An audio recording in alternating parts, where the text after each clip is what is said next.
Du 19 au 21 octobre 2022, l'école de criminologie de l'université de Lubumbashi, en partenariat avec l'Institut congolais pour la conservation de la nature, ICCN en sigle, a organisé un colloque international sur le thème de la protection de la faune et flore en RD Congo et lutte contre la criminalité liée aux espèces sauvages, état des lieux, enjeux actuels et perspectives.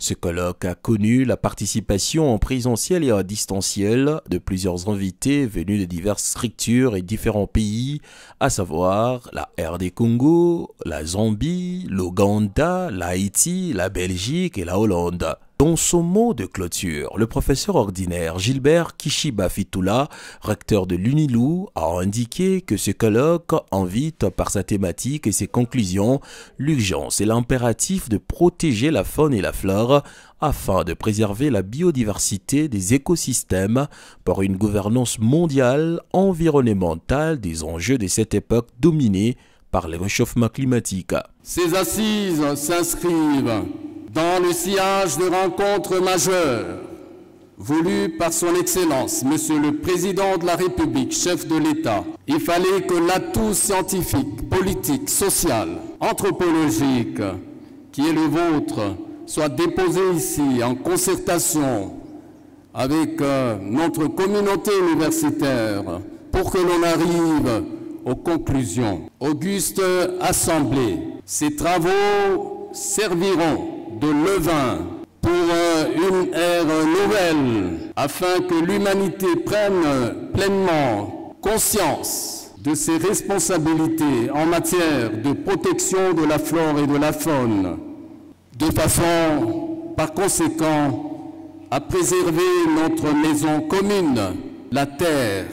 Il y a la nécessité d'avoir un observatoire ici à l'université de Lubumbashi par l'école de criminologie,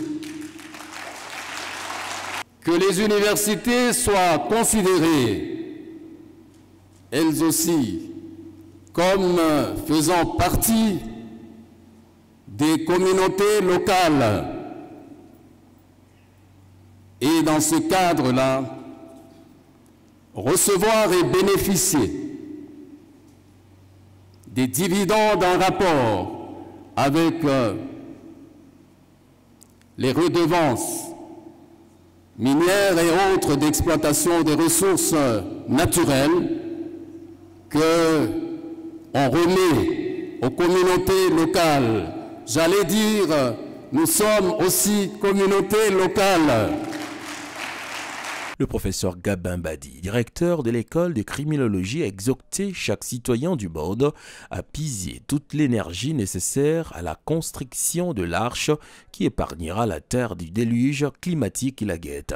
Au vu de l'ampleur des menaces qui pèsent sur cette biodiversité, chaque citoyen du monde est appelé, selon ses aptitudes, à plonger au fond de lui-même et y puiser toute l'énergie nécessaire à la construction de l'arche qui épargnera la terre du déluge climatique qui la guette.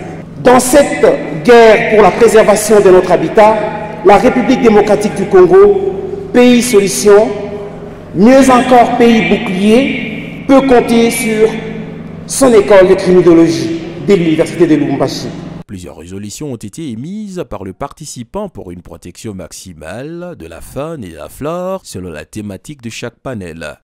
Il faut signaler que le gouvernement provincial du Haut-Katanga était représenté par le ministre des Finances Bruno Tchoma et de l'Environnement Serge Magoma. L'on a également noté la présence du sénateur Prince Kaumba Lufunda, du ministre du Tourisme de la province du Lalaba, Joseph Chiwanga, qui du reste a félicité l'organisation de grandes réflexions écologiques qui est d'une importance capitale au niveau planétaire.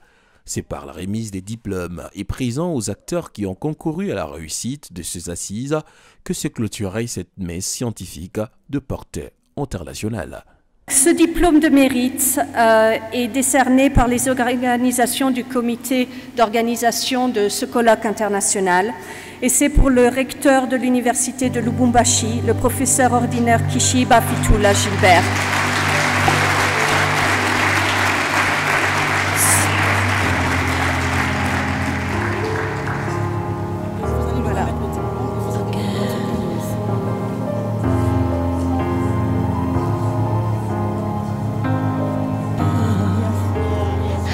witness of the goodness of God. Donc nous avons aussi choisi de vous remettre quelque chose de significatif, une des espèces certainement les plus en danger au niveau donc de la criminalité contre les espèces sauvages, une espèce qui était aussi au niveau du parc Upemba et Kundelungu, ça fait beaucoup d'années, et en espérant qu'un jour, avec le travail que nous tous allons faire ensemble, ils pourront revenir.